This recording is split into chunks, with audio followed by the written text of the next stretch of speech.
Bueno, pues son las 11:30 en este stand del Ministerio de Agricultura, Pesca y Alimentación, Alimentos de España.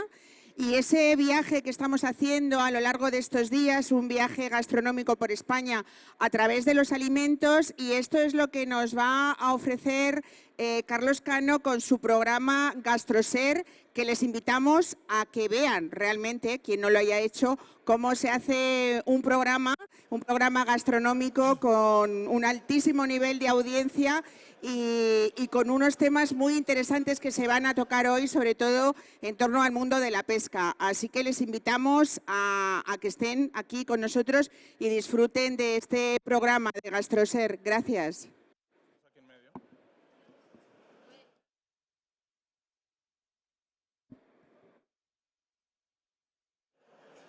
¿No? ¿Hola? Vale. Sentados.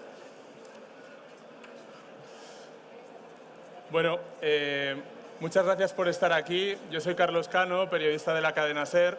Vamos a grabar un programa de GastroSer, una edición especial dedicado a todo lo gourmet bajo cero. Enseguida va a sonar una sintonía y ahí es donde va a empezar realmente el programa. Vamos a tener varios invitados, va a sonar algún reportaje. Si escucháis que alguien está hablando y tenemos la boca cerrada, es porque lo traímos ya preparado de casa. En fin, cuando mis compañeros técnicos quieran, pues que suelten la sintonía. Las evidencias más antiguas nos vienen del...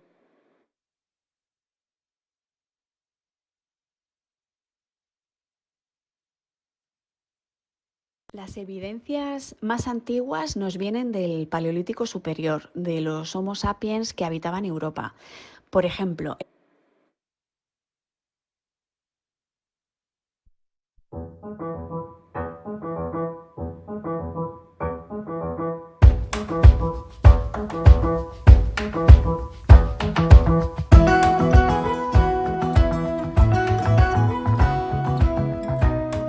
GastroSer.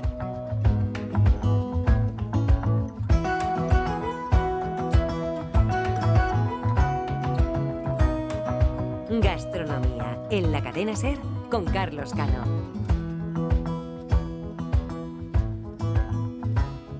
Hola a todos, bienvenidos a GastroSer, el podcast de gastronomía de la cadena SER. A los que estáis aquí en el Salón de Gourmet de Madrid y también a los que estáis escuchando este programa a través de vuestra plataforma de podcast preferida. Hoy estamos en el precioso stand que el Ministerio de Agricultura, Pesca y Alimentación ha montado en el pabellón 8 de IFEMA y nos hemos desplazado hasta aquí gracias a la colaboración de Conchemar porque tenemos preparada una edición especial a la que vamos a llamar Gourmets Bajo Cero. Luego van a venir más invitados, pero ya me acompañan Luis García Castro, director técnico de Conchemar. Hola Luis. Encantado, Carlos. Gracias por haber venido. También Noelia Gamero, una cocinera a la que muchos de vosotros seguiréis en Instagram como Cocina con Noelia. Hola, ¿cómo estás? Hola, encantada. Muchas gracias, Carlos. Gracias por estar aquí también. Si os preguntase qué tenéis ahora mismo en vuestro congelador, ¿qué me diríais? Pescado. Pescado. Tú lo tienes claro, ¿no? Tú, Noelia, igual tienes un poco más de variedad. Yo tengo más variedad, yo tengo un poquito de todo. Tengo pescado, siempre, tengo carnes, tengo marisco, porque unas gambas, unos gambones, langostinos nos van a sacar de más de un apuro. Tengo verduras. Las verduras, bueno, hay que tener en cuenta que hay algunas de ellas que sí debemos blanquear antes de congelar, pero no me falta pimiento, cebolla, berenjena, que vamos a hacer un sofrito, un pisto en un momento. Tenemos fruta, fresas y mango, que hacemos unos helados súper ricos en un momento también y bueno, y nos van a sacar de un apuro. Luego verduras guisantes también para caldos, un poquito de puerro, zanahoria y apio. Tú no tienes un congelador, tú tienes un arcón. Yo tengo un arcón. Muy bien. Sí. Yo me pregunto si realmente podríamos vivir ahora mismo sin neveras, sin congeladores. Incluso el Salón de Gourmet se podría celebrar sin neveras o sin congeladores. Yo creo que no, que sería muy complicado. Hoy vamos a hablar mucho del frío y de su relación con la comida, pero la palabra frío en realidad tiene 16 acepciones en el diccionario de la RAE. No vamos a hablar hoy de esa gama de colores que está entre el verde y el violeta pasando por el azul. Tampoco vamos a hablar de las personas que muestran indiferencia. Hoy queremos hablar del frío de otra manera. Harold McGee explica en la obra La cocina y los alimentos, un libro de cabecera para todo aquel al que le interese este tema, que la energía es una propiedad de los sistemas físicos que hace posible el cambio, por lo que un sistema con poca energía se mantiene casi inalterado y a la inversa, cuanta más energía tenga a disposición un objeto, más probable es que ese objeto cambie o haga cambiar su entorno. Nuestras cocinas, dice este autor, Harold McGee, están organizadas en torno a ese principio. El frigorífico y el congelador conservan los alimentos quitándoles el calor y retardando así los cambios químicos que constituyen el deterioro. Y eso el ser humano lo aprendió ya en el Paleolítico, hace miles de años, un periodo que conoce muy bien la historiadora especializada en alimentación Sandra Lozano. Las evidencias más antiguas nos vienen del Paleolítico superior, de los Homo sapiens que habitaban Europa. Por ejemplo, en la llanura rusa de Europa del Este se hallaron pozos donde se congelaban piezas de carne de animales herbívoros. Se cazaban en verano y las piezas tipo costillares o patas se enterraban en hoyos de unos 2 metros de diámetro y 1 de profundidad.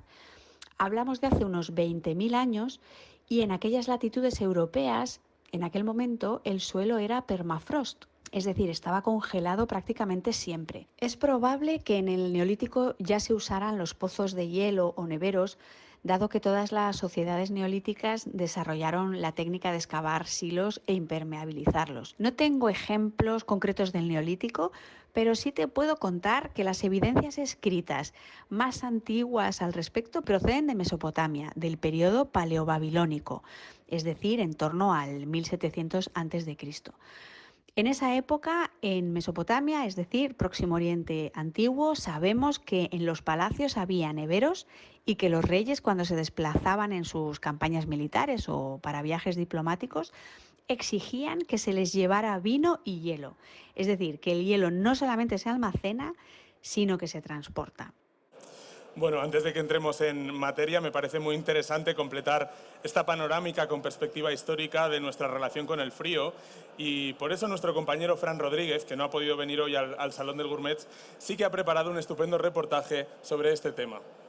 A lo largo de la historia se ha buscado refrigerar los alimentos de las maneras más ingeniosas. Durante miles de años, egipcios, chinos y romanos cavaron agujeros profundos en la tierra y erigieron construcciones de piedra aisladas con paja y serrín para almacenar nieve o hielo y conservar así sus comidas.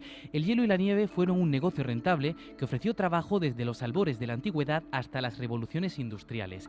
Mauricio Giuliani es consultor en Intarcon y perito en física industrial. Desde los boleros que recogían la nieve, los guardas que vigilaban los pozos y los savieros que transportaban a lomo de mula durante la noche y las horas más frías del día la cotizada nieve en canastos y recipientes de barro. Ya en el siglo XIX, un emprendedor norteamericano llamado Frederick Tudor dio una vuelta de tuerca a eso de buscar y transportar el hielo. Lo explica el profesor de la Universidad Politécnica de Madrid, Juan Manuel González García. Tuvo la gran idea de transportar hielo a principios de 1807 desde Boston a las Antillas. Pero ese negocio fue un desastre porque los barcos no estaban preparados, empieza a innovar en aislantes, empieza a desarrollar y el negocio fructifica, empieza a transportar ya dentro de Estados Unidos del norte al sur hielo en barco y además en ferrocarril. 80 años después de las primeras aventuras caribeñas de Tudor, el ingeniero francés Charles Tellier se embarcó en otro viaje titánico después de crear una máquina frigorífica que refrigeraba gracias a la compresión de gases licuables empujada por un prodigio técnico de la época, la máquina de vapor. Tellier perfeccionó experimentos físicos-químicos previos a su invención. Tellier aprontó el barco Le Frigorifique, que disponía del sistema de refrigeración realizado por él y con el cual consiguió transportar a Buenos Aires 25 toneladas de carne en buen estado, después de 105 días de navegación.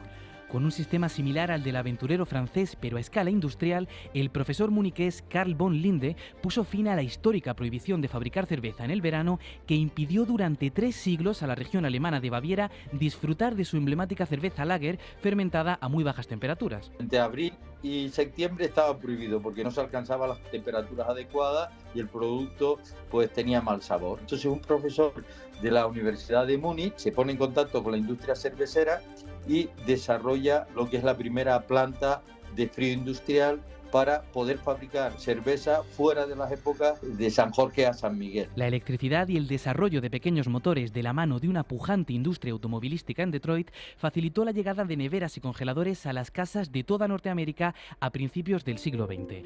El primer frigorífico Audifren, comercializado por General Electric en 1911, debe su nombre a un sacerdote francés que años antes patentó un sistema para enfriar vinos. En 1918, Frigidaire y Kelvinator comenzaron su producción industrial, modificando la estructura original y añadiendo, esta última, un termostato para la regulación de la temperatura. Todavía faltaban unos años para tener una estructura monobloc y ya se vendían más de 1 millón de unidades a pesar de la peligrosidad de los gases refrigerantes hasta entonces utilizados en caso de fuga de los mismos. Estas neveras, más caras que los populares coches Ford de la época, no llegaron a Europa hasta después de la Segunda Guerra Mundial y después de haber evolucionado en Norteamérica durante 30 largos años para hacerlas más seguras y mucho menos ruidosas. Ahora, perdón.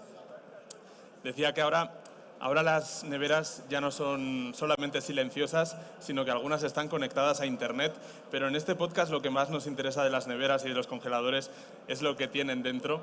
Luis García Castro, nos decías que en tu congelador hay sobre todo pescado. Lo que no nos has dicho es qué es Conxemar exactamente. ¿Qué es Conxemar? Te comento, Conxemar es una asociación nacional que tiene representación en todas las comunidades autónomas. Actualmente tenemos 230 empresas asociadas por todo el territorio nacional, con una facturación de aproximadamente 8.700 millones de euros y empleando a más de 17.000 personas. Y de estas hay que destacar que un 45% son mujeres. La asociación, evidentemente, tiene una parte muy importante de empresas gallegas por la historia económica de Galicia, pero es una asociación donde más de la mitad de las empresas no son gallegas, son nacionales, distribuidas por todo el territorio. ¿Y a qué se dedican exactamente esas empresas? Pues somos una asociación dedicada sobre todo a la importación, a la transformación y a la comercialización de productos de la pesca. En tu opinión, ¿el producto congelado, el pescado en vuestro caso, puede ser un producto gourmet? Perfectamente. Date cuenta que la congelación es un método de conservación que permite, primero, mantener todas las calidades nutricionales de los productos y además las propiedades organolépticas durante un largo tiempo de vida. Esta semana he estado hablando con un profesor de náutica de la Universidad de Coruña, se llama Julio Louro Rodríguez, y me ha contado que el primer pesquero del mundo equipado con congelador se llamaba Lemos y fue un barco botado en el puerto de Vigo en 1961, o sea que España de alguna manera está a la cabeza o ha sido bandera, ¿no?, en este sector. Efectivamente, ya, como tú bien dices, en 1961 se botó el primer buque congelador gallego, español, y desde entonces España ha liderado el sector congelador y el sector pesquero a nivel mundial. Somos el principal puerto europeo en la introducción de productos de la pesca. Somos el país que más comercializa, que más elabora y que más consumo hace de los productos de la pesca a nivel europeo, posiblemente seguidos después de Japón. Pero la variabilidad de pescados que se consumen en nuestro territorio no tiene parangón con ningún otro país. ¿Y el consumo de pescado es una tendencia en auge? ¿Es una cosa que está estabilizada, está cayendo? Lamentablemente no, y es algo que nos preocupa de sobremanera. Desde hace más de 10 años el consumo de pescado ha ido descendiendo de manera paulatina. Y esto nos preocupa no solamente como sector económico, nos preocupa básicamente porque se tiende a abandonar una dieta que se ha creído por todas las referencias científicas y médicas como la más saludable.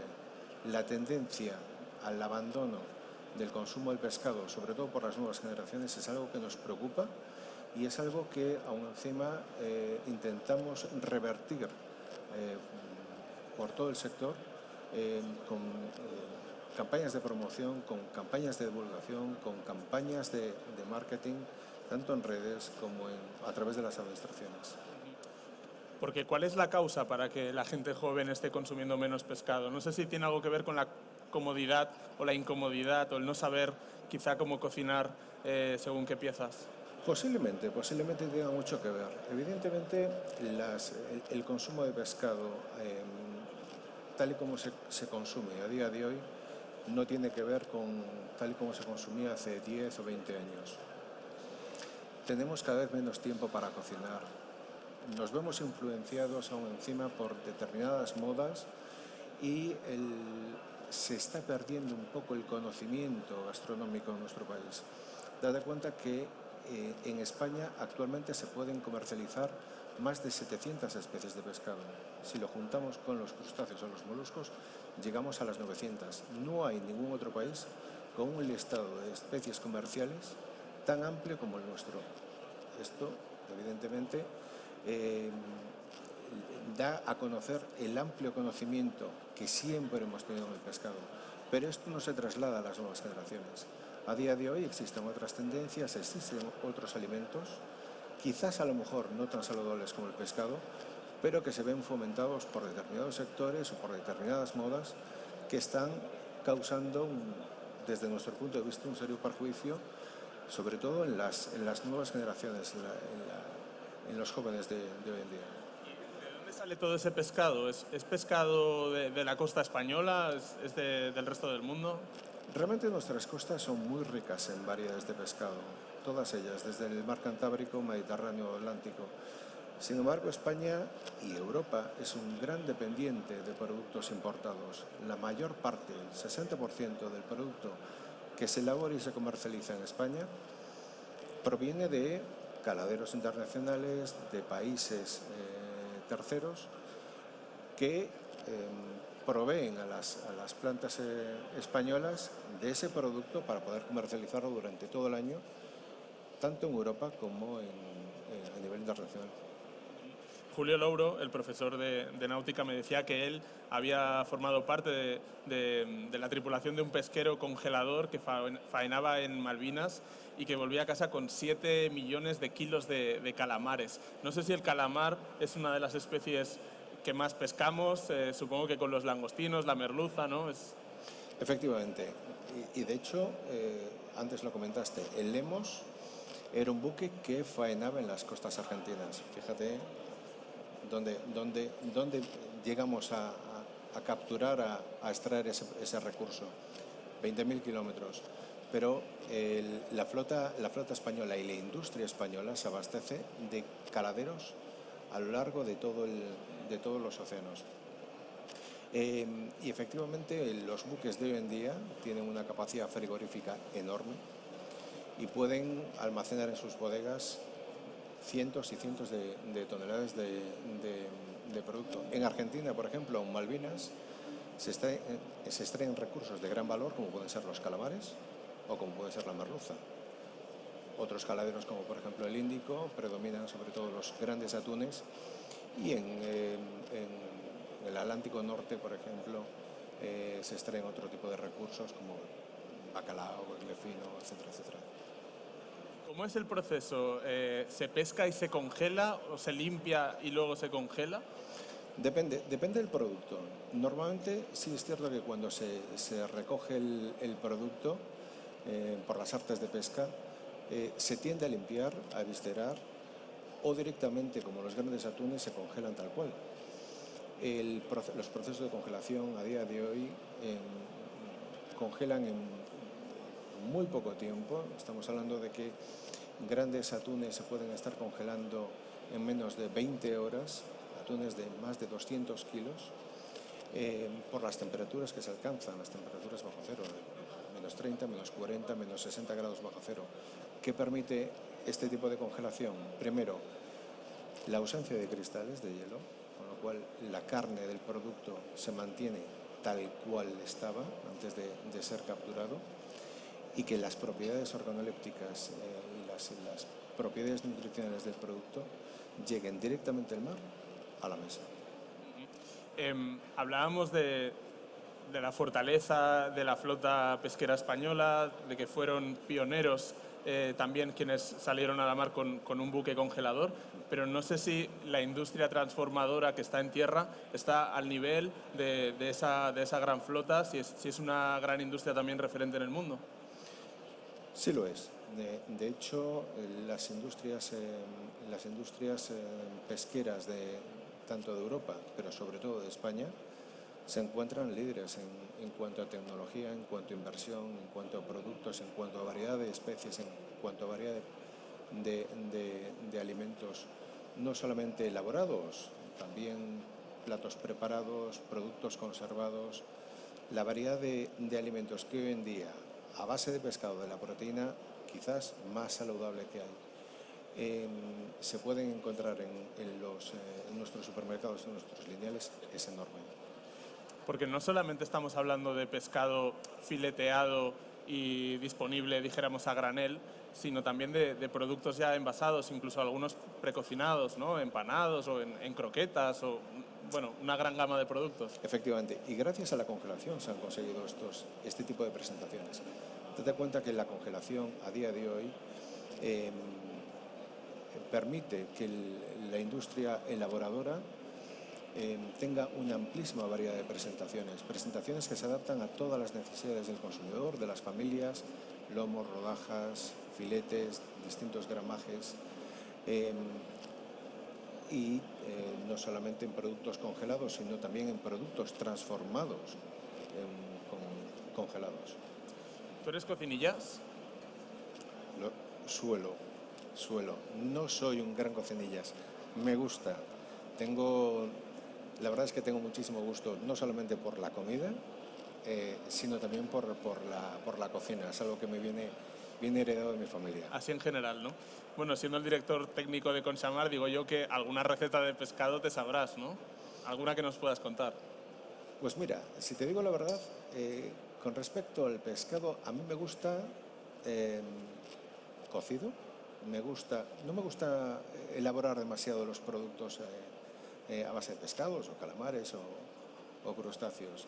Me gusta cocido, me gusta el horno mucho, pero si hay un plato que a mí me encanta, es muy sencillo, y recuerdo que nosotros somos 5 hermanos, en mi familia somos 5 hermanos, y recuerdo que mi madre preparaba mucho pescado menudo, jurel, boquerón, sardina,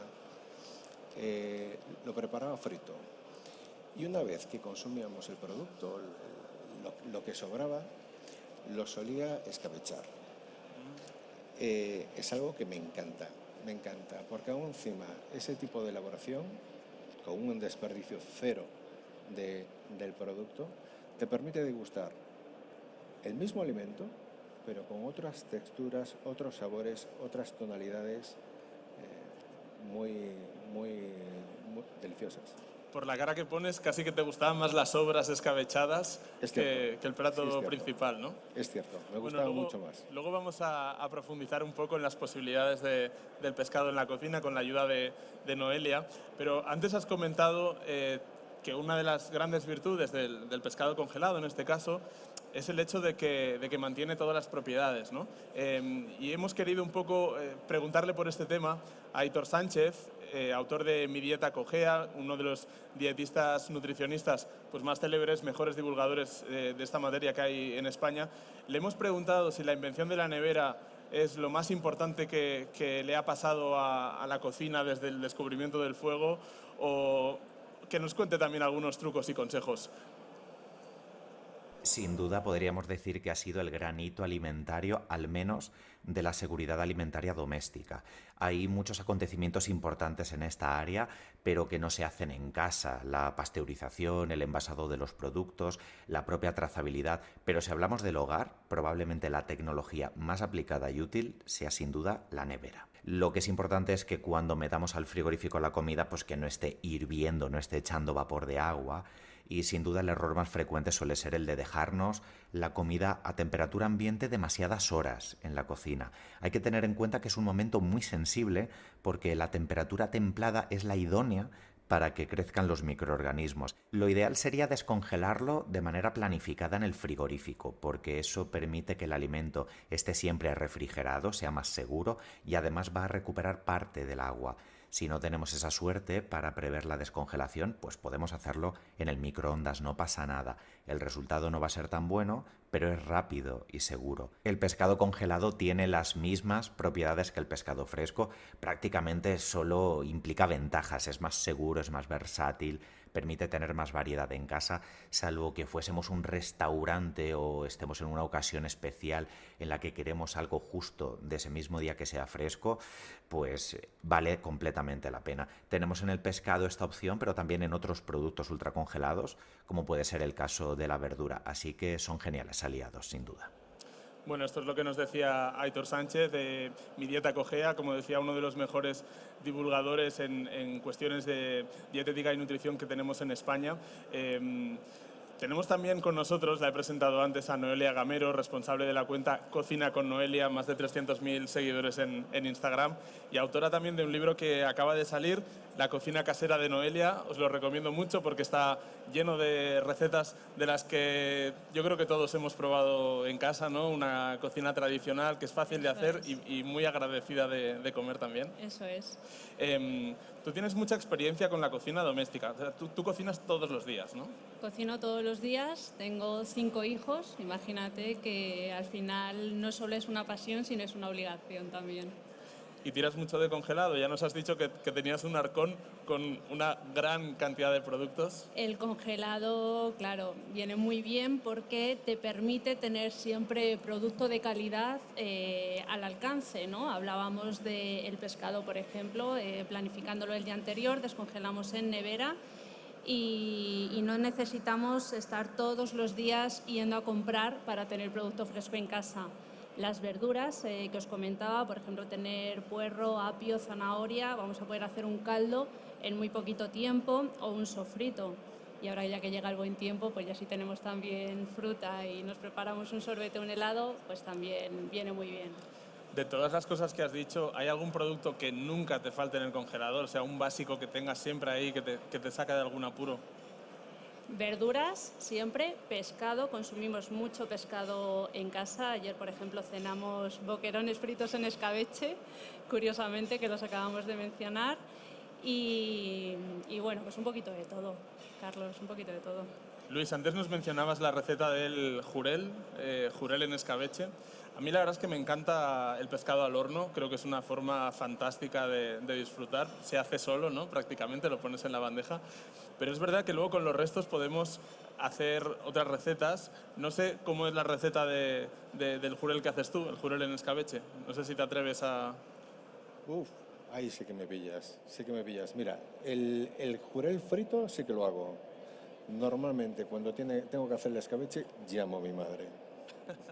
Bueno, aquí no tenemos a tu madre, pero tenemos a Noelia, que igual nos puede ilustrar sobre cómo hay que hacer un buen escabeche para reaprovechar ese jurel o otro pescado que Encantada, tengamos. claro que sí. Bueno, lo vamos a pasar primero por harina, lo vamos a sellar para que el pescado nos quede entero y luego el escabeche también nos quede denso. Una vez lo tenemos ya sellado, en esa misma sartén vamos a dorar unos ajos, vamos a añadir unas pimientas, unas hojitas de laurel y luego vamos a emplear 3 ingredientes que la proporción la vamos a añadir al gusto, dependiendo si nos gusta un escabeche más fuerte o un escabeche más suave, que van a ser vinagre, vino blanco y agua. Lo vamos a dejar hervir, vamos a dar un hervor también al pescado para que coja todo el sabor y nos quede muy tierno y de un día para otro está increíble. En tu libro, Cocina casera de Noelia, tienes varias recetas. No sé si en alguna de ellas tiras de producto congelado. Sé que tienes una de merluza, sé que utilizas carabineros. Sí. También, claro, muchas de verdura. No sé si tienes alguna que... El marisco, los carabineros, gambas y demás, lo suelo tener siempre congelado en casa.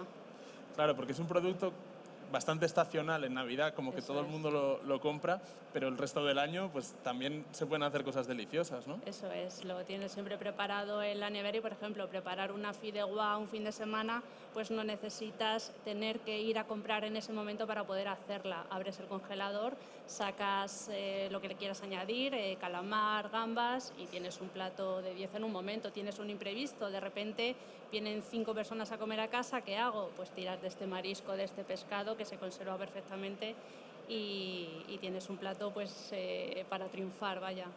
¿Tú eres más de comprar congelado a granel o congelado ya envasado? Yo compro fresco y congelo, a excepción del marisco, que sí lo compro congelado. Ok. ¿Y hay alguna receta que sea especialmente fácil que nos puedas contar? Por ejemplo, a mí la de la lubina en tempura me ha llamado mucho la atención. Sí. No sé si es fácil esa o ya nos estamos complicando. La lubina en tempura está muy rica. Bueno, lo ideal es utilizar parte de la harina sin gluten para que te quede una tempura crujiente y es muy sencilla, marinarla un poquito para darle un toque de sabor y freírla. Y además la lubina es un pescado que comprándola también en temporada podemos tener congelado en casa y hacerlo en un momento. Yo te recomendaría, por ejemplo, que lo hago mucho con merluza congelada, un pastel de merluza. ¿Ah, sí? En un momento, O sea, un poco la receta de Arzac, ¿no? O la versión del pastel de cabracho, pero con merluza. Eso es, con merluza, queda muy rica. La vamos a cocer previamente, la vamos a mezclar con nata, tomate frito, un toque de pimiento de piquillo que aporta un sabor muy rico, huevo, y lo vamos a hornear al baño María y lo decoramos ya pues con unos langostinos que tenemos también congelados, los vamos a dar una vuelta y vuelta en la sartén, un poquito de mayonesa, ¡buah! Y ese pastel triunfa seguro. ¿Y ya está? Y ya está. Es muy fácil, ¿no? Claro que sí. Yo creo, y la merluza, pues compras lomos, dijéramos, la parte más noble, o en este caso te sirve casi cualquier... Sirve cualquier, lo único que no tenga espinas. Unas rodajas que tengas ahí en el congelador desde hace tiempo, ¿no? Las reciclas. ¿Tú tiras mucha comida en casa? No tiro comida. ¿No tiras comida? No, es mi norma 1, no tiramos comida.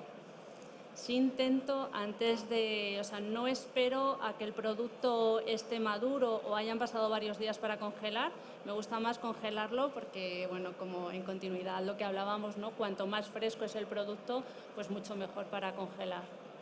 Enseguida vamos a hablar de este tema porque nos acompaña también José Miguel Herrero, director de la industria alimentaria. Pero antes me gustaría que Adriana Calvo... Hola Adriana, ¿cómo estás? Hola Carlos, ¿qué tal? Has estado dándote una vuelta por el Salón de Gourmets, has visto muchos productos, algunos de ellos bajo cero, ¿no? Que es un poco el tema del programa.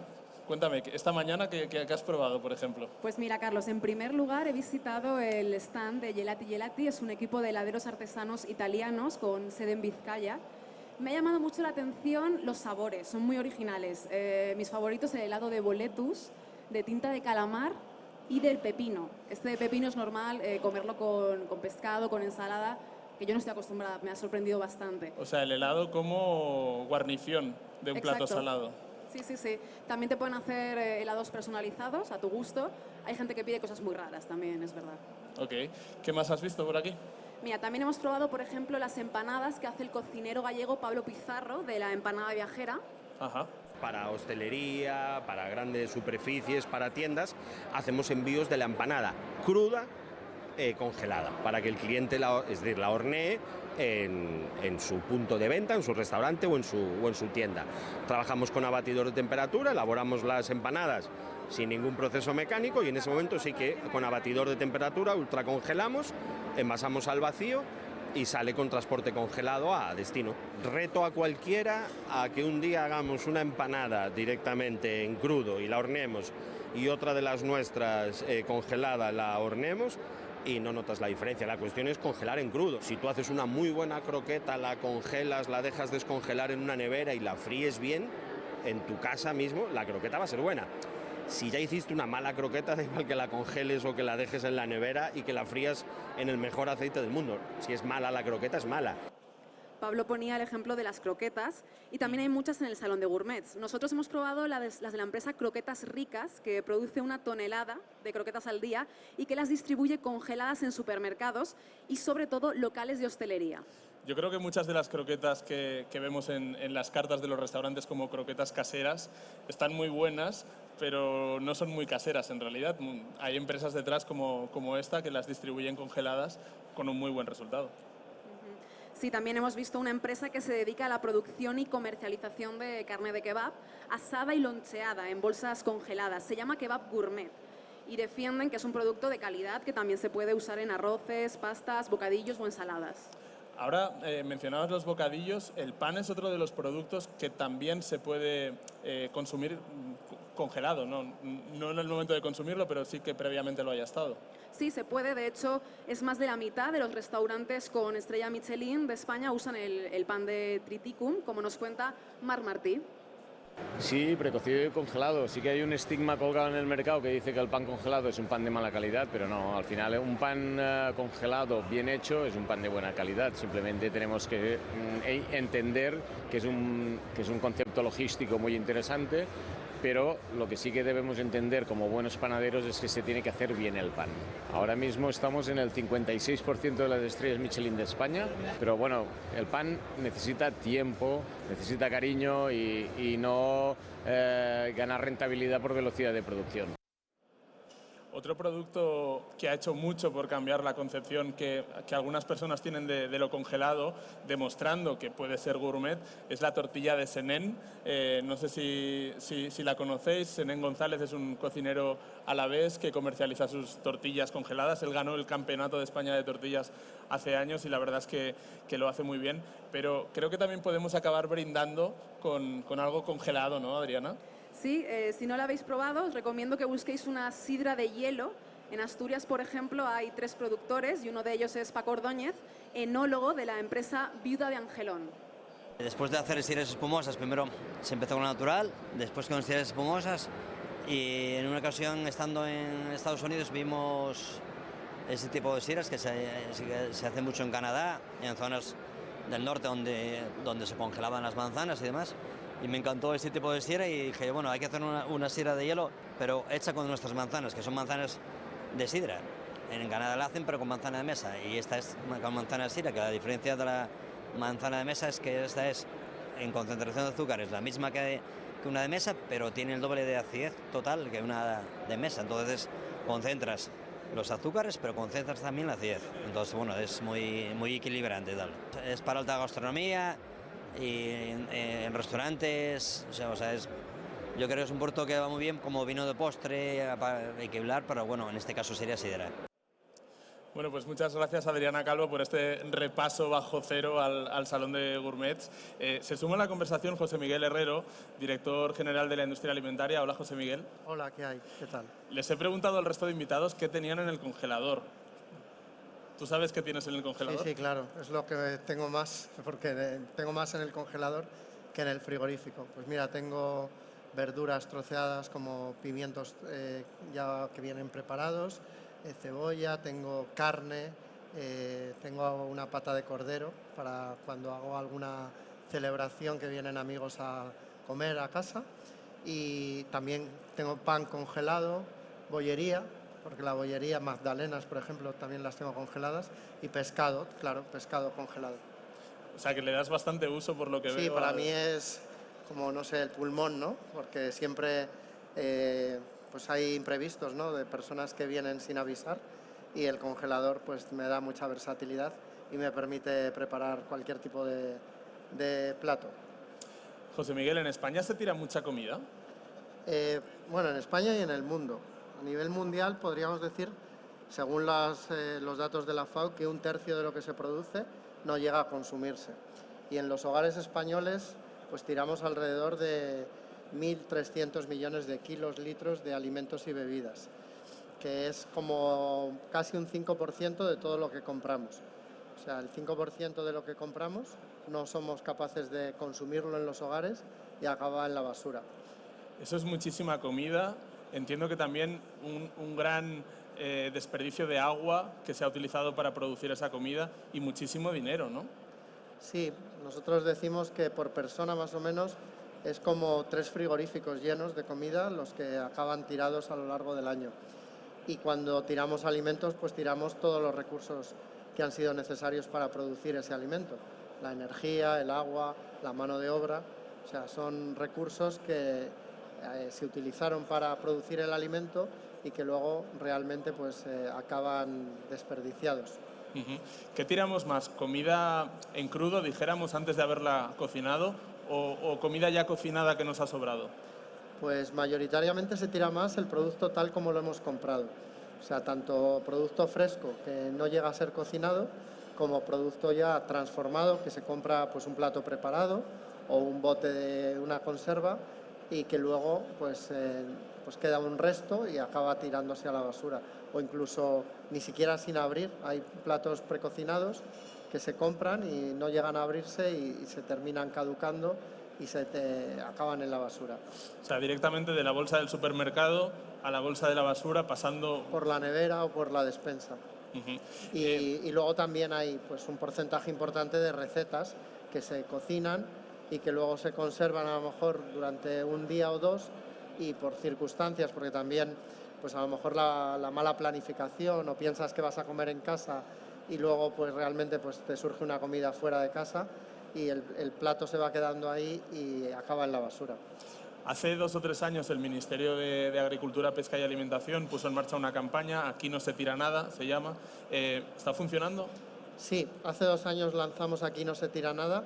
Ahora el último año lo hemos añadido una coletilla que es Alimentos con 7 vidas. Aquí no se tira nada, Alimentos con 7 vidas, porque creemos, vamos, y estamos convencidos y un poco la sabiduría popular y la parte de la tradición gastronómica pues nos dice que un mismo alimento pues puede ser aprovechado muchas veces, ¿no? El ejemplo más clásico es el pan, que tiene pues, muchos usos.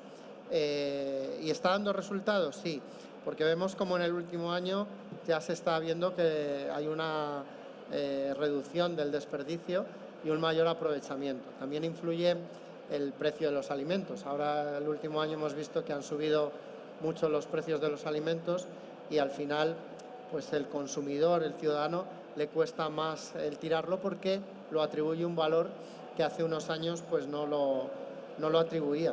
Entonces la campaña también viene a concienciar del valor de los alimentos, porque siempre lo que atribuimos un valor nos cuesta mucho más desprendernos de ello y tirarlo.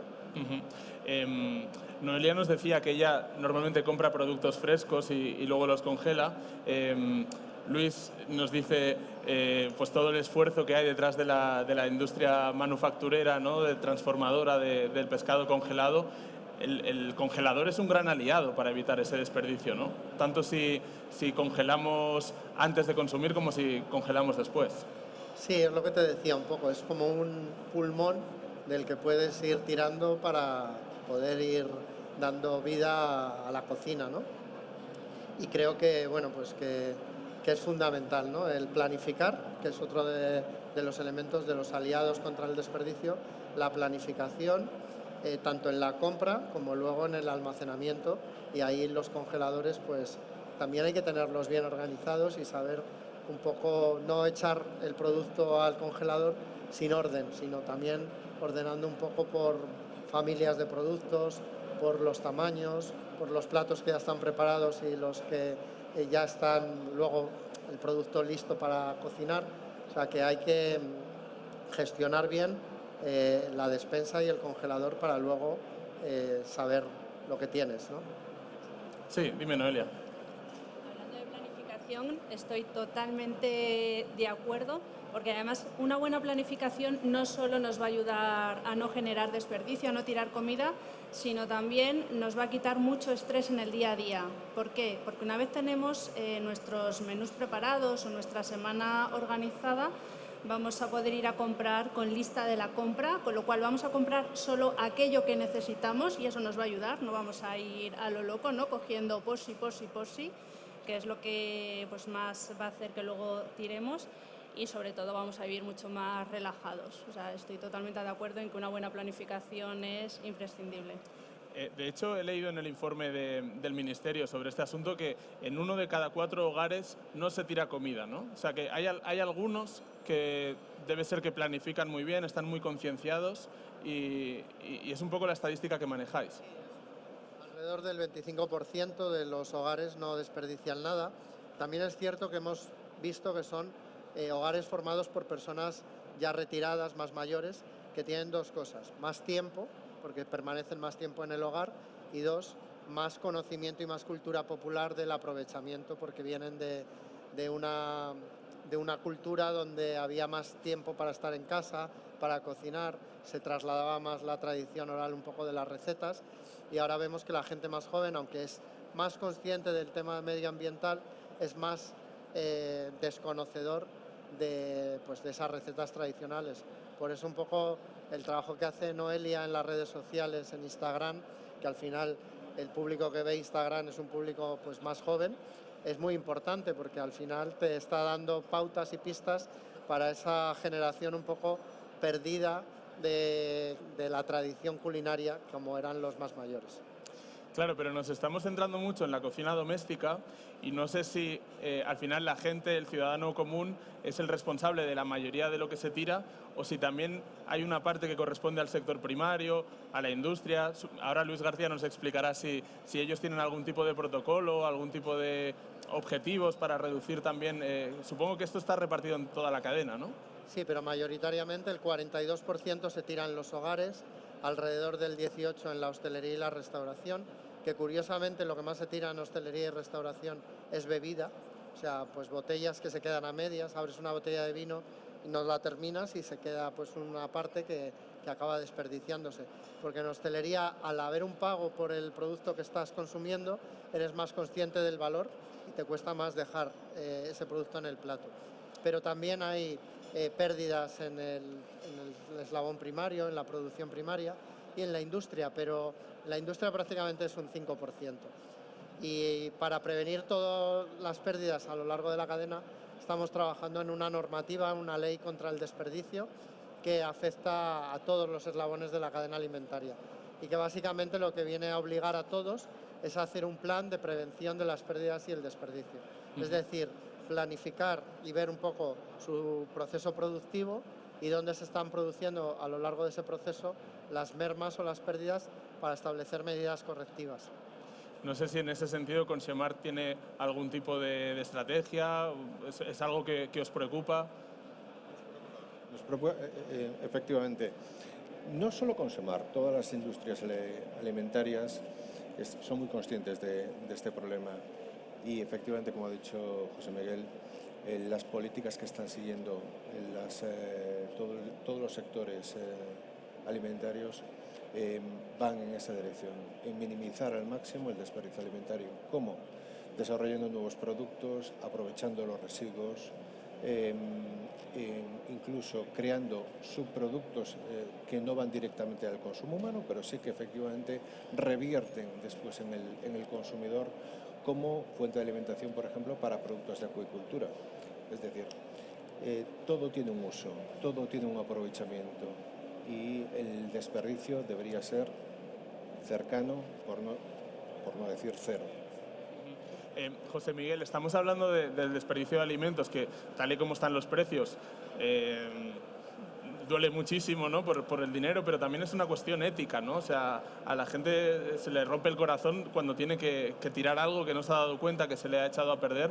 Pero más allá de la cuestión ética, no sé si la regulación prevé también algún tipo de sanción, no para los hogares, que es muy difícil controlar eso, pero quizás sí para las grandes empresas.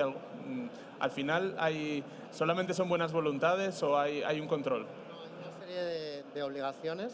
He mencionado la de establecer un plan de prevención de las pérdidas para todas las empresas y evidentemente la empresa que no lo haga pues tiene una sanción, pero también hay una jerarquía de prioridades, es decir, que cuando el producto al final va a estar ya en la fase de ser desperdiciado, la ley lo que establece es una jerarquía, es decir, lo primero que hay que fomentar es la donación de ese excedente a las entidades de iniciativa social. Por lo tanto, este componente ético también hay una redistribución de ese producto que va a ser desperdiciado en colectivos más desfavorecidos. Si no puede ser esa donación, la siguiente prioridad sería el consumo animal y la transformación por la industria alimentaria. Y luego ya, si finalmente se convierte ese alimento en un residuo, pues la valorización a través de generación de compost, que puede servir de fertilización para el suelo, o bien la generación de energía, de biocombustibles o biomasa. Estamos acabando ya el programa, pero sí quería aprovechar para preguntaros si habéis tenido ocasión de daros una vuelta por el salón, si habéis visto algo que os haya llamado la atención, si por la cantidad de público que hay veis que hay movimiento, que es un sector que es dinámico en lo económico, si hay motivos para pensar que nos hemos recuperado de las dificultades de los últimos años. Empiezo por ti, Noelia.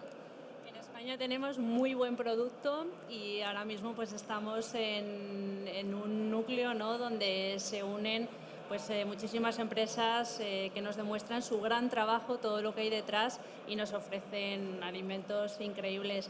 Yo no me ha dado todavía mucho tiempo a recorrer todos los pabellones, pero vaya, he visto una máquina de hacer croquetas que me ha enamorado.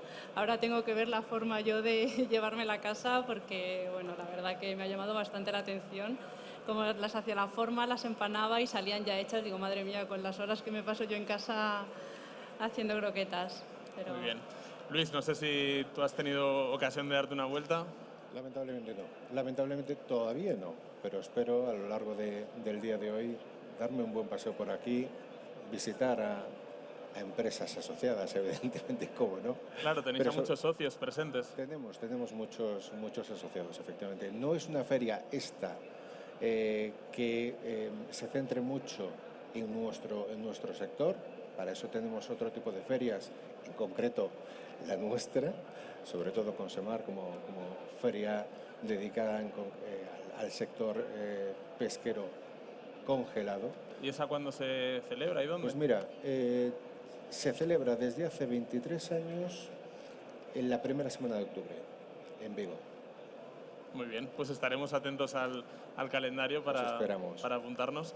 José Miguel, no sé si tú... Creo que ayer ya estuviste por aquí, por el salón. ¿Qué te ha parecido? Bueno, a ver, yo ayer estuve visitándolo, me parece que está pues tremendamente vivo, más que otros años, yo creo. Y lo que demuestra es, bueno, pues que estamos en el país más rico del mundo, como dice el eslogan de la campaña de comunicación de Alimentos de España. Y yo siempre digo también que España es una potencia alimentaria. Y lo somos porque damos de comer al mundo. Actualmente somos el 7º país del mundo a nivel de exportación de alimentos y bebidas y el 4º de la Unión Europea. Y pues eso pues se demuestra aquí en este salón, donde hay pues muchos compradores internacionales también que visitan pues a los fabricantes, a los productores, para pues adquirir esos productos y llevárselos a los 5 continentes. José Miguel Herrero, director de la industria alimentaria, muchas gracias por haber participado en este programa de GastroSer. También quiero agradecerle a Luis García Castro, director técnico de Consemar, y a Noelia Gamero, cocinera celebrity de la gastronomía en Instagram. Muchas gracias por habernos acompañado. Quiero dar las gracias también a mis compañeros técnicos, a Paco Quiroga, a Pablo Suárez y a todo el equipo de la cadena SER que ha hecho posible este programa que hemos traído aquí al Salón del Gourmet gracias a Consemar. Muchas gracias por habernos escuchado, tanto si habéis estado aquí en el stand del Ministerio en el Salón del Gourmet como si estáis escuchando esto a través de un podcast, y seguiremos atentos. Hasta la próxima. Muchas gracias.